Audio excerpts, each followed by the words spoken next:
Comedian David A. Arnold was scheduled to be the first comic to appear in my Laugh Lounge.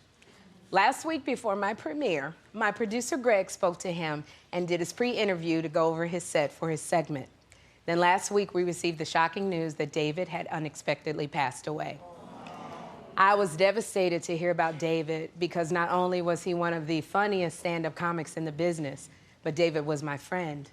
I spent a lot of nights in the LA comedy clubs with David, and one night not too long ago, he said to me, "You're a pure stand-up. You got that drive like me to get on stage, and I respect that."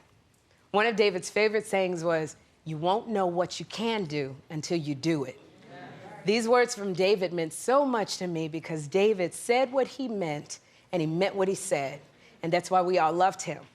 David created and he wrote the Nickelodeon series That Girl Lele, and he had two wildly successful specials on Netflix, Fat Ballerina and It Ain't for the Weak. His social media videos about his family had given him a whole new audience, and he was developing a comedy about his life with Kevin Hart and Lena Waithe. He was set to go on a multi-city tour for his Netflix comedy special, The Next One, and he had just completed a film with Will Packer. Next month, he was set to perform at Carnegie Hall. After fighting for so long for success in Hollywood, David was finally getting the opportunities he deserved. His tragic and untimely passing has completely wrecked the comedy community.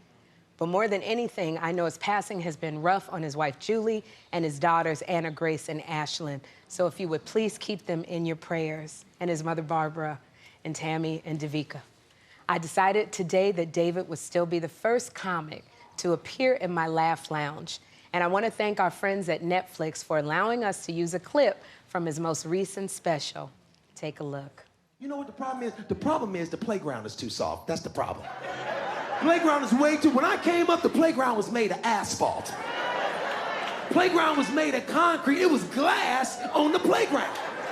You would fall, bust your knee, bleed, get up and keep going and play again. Have you been to a playground today? Especially in these nice neighborhoods, the ground is a sponge.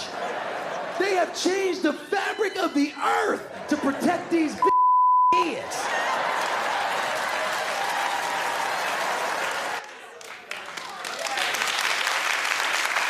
David, we love you.